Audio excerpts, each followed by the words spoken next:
After watching Pinocchio Unstrung, one question immediately comes to mind. Will there be a Pinocchio Unstrung Two? Considering how the movie ends, it certainly feels like a sequel is being set up. Geppetto's story appears unfinished. The sinister cricket survives. Pinocchio is still alive. And the mid-credits scene introduces an entirely new threat that could easily fuel another film. However, despite all of those loose ends, the current answer is surprisingly straightforward. There is no official announcement for Pinocchio Unstrung Two. No sequel has been confirmed. No production has been announced.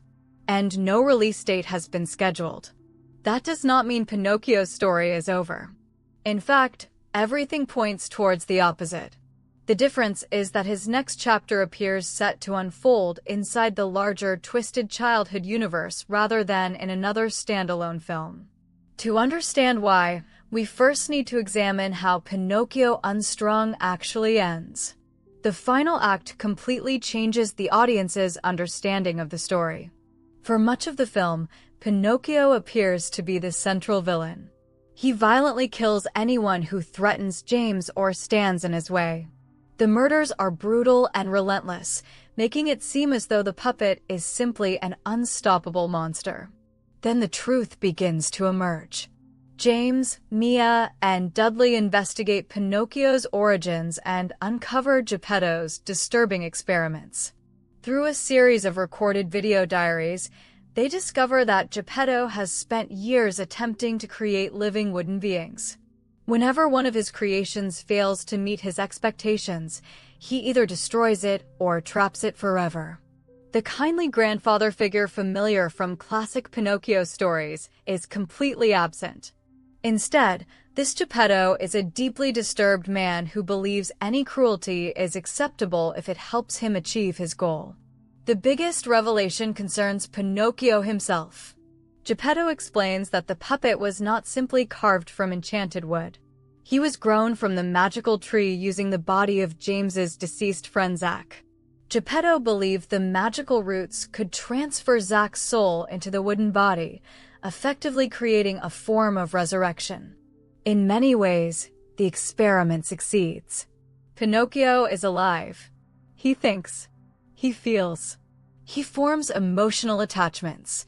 Yet Geppetto's success also creates a problem. Pinocchio has left a trail of bodies behind him. As those murders attract increasing attention, Geppetto realizes everything could eventually lead back to him. Rather than protecting his creation, he decides the puppet must die. That decision exposes Geppetto's true nature. He never viewed Pinocchio as a son. He viewed him as an experiment. Something useful only while it remained under his complete control. James and Mia attempt to stop him, but the situation rapidly descends into chaos. Geppetto murders Dudley without hesitation. Just when all hope appears lost, Pinocchio returns carrying a shotgun. The confrontation that follows becomes one of the film's defining moments. Geppetto desperately reminds Pinocchio that he is his creator, his father, even his god. In another version of this story, those words might have convinced Pinocchio to lower the weapon. Instead, he delivers one unforgettable reply. Goodbye, God. With that single line, Pinocchio completely rejects the authority that created him. He refuses to remain anyone's puppet. Moments later, he shoots Geppetto.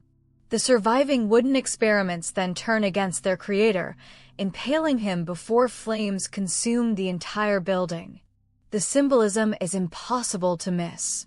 The creator is destroyed by the very creations he tried to control. Pinocchio, James, and Mia escape the burning house together. What follows is perhaps the strangest scene in the entire movie. Instead of reacting with horror to everything that has happened, James and Mia have an oddly relaxed conversation with Pinocchio. When the puppet asks whether he is a bad person, Mia tells him he was simply confused. James goes even further. He argues that almost everyone Pinocchio killed deserved it. Then comes one final joke. After mentioning that he now needs a new dentist, James laughs when Pinocchio promises to kill the next one too. The humor feels deliberately uncomfortable. It reminds viewers that Pinocchio has not suddenly become a conventional hero. He is still capable of terrible violence. The final image reinforces that point perfectly. After James and Mia walk away, Pinocchio quietly tells himself that he did not enjoy killing anyone. Immediately, his nose begins to grow. The famous symbol of dishonesty returns one last time. Pinocchio is lying. Deep down, he enjoyed the violence. That ending completely changes the traditional meaning of the growing nose. Instead of teaching children not to lie, it confirms that beneath Pinocchio's innocent appearance still exists a deeply dangerous personality. Then comes the mid-credit scene. Rather than ending with Geppetto's apparent death, the film reveals another shocking twist. The sinister cricket survived. Earlier in the story, it seemed the hammer attack had finally eliminated him. Instead, he crawls back into view with an entirely new objective. He now wants revenge. More importantly, he needs someone powerful enough to help him achieve it. His choice is Geppetto. Finding the old man's body resting beside the magical tree, Cricket immediately begins reconnecting him to the enchanted roots. As he works, he repeatedly whispers one chilling phrase. From roots come resurrection. The implication is obvious. Geppetto is about to become the subject of his own experiments. Only this time, Cricket is controlling the process. That single scene opens countless possibilities. A resurrected Geppetto could return as something far more terrifying than before. No longer entirely human. Perhaps no longer entirely wooden either. Combined with Cricket's manipulation, the result could create an even greater monster than Pinocchio himself. Naturally, many viewers interpreted this as a direct setup for Pinocchio Unstrung Two. Yet the franchise's larger plans suggest something different. Pinocchio Unstrung is not simply another horror movie.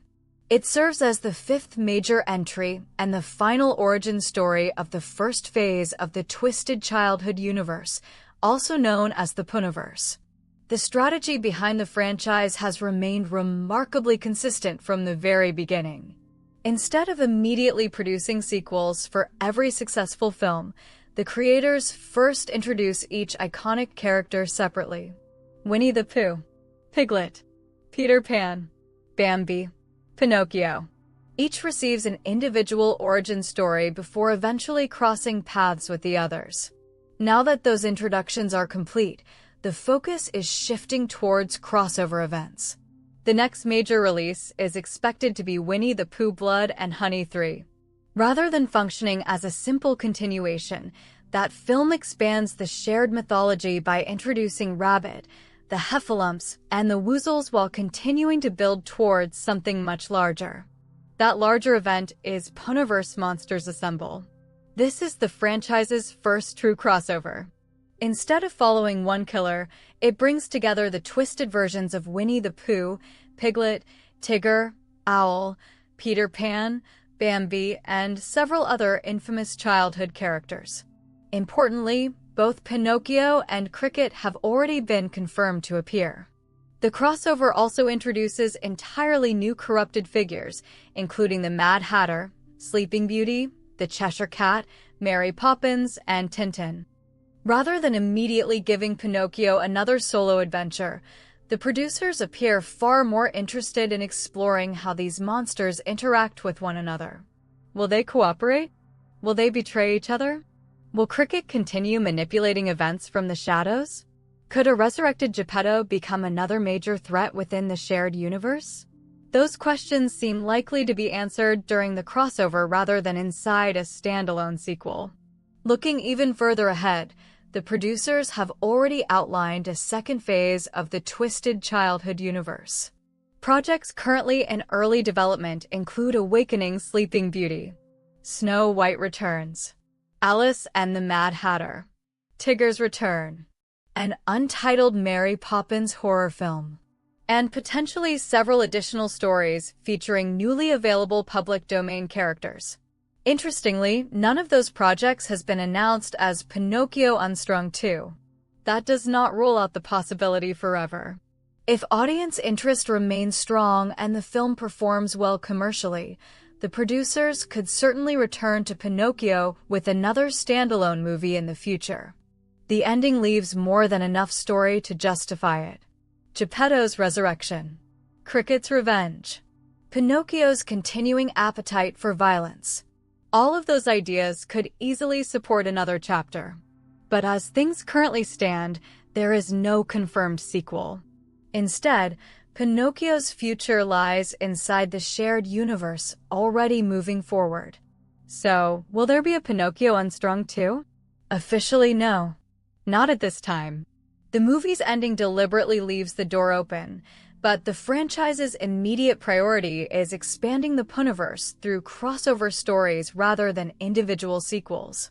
That means the next time audiences see Pinocchio, it will most likely be alongside the other twisted childhood icons in Monsters Assemble, where the puppet, the surviving cricket, and perhaps even a resurrected Geppetto could all play major roles in the next bloody chapter of this ever-growing horror universe.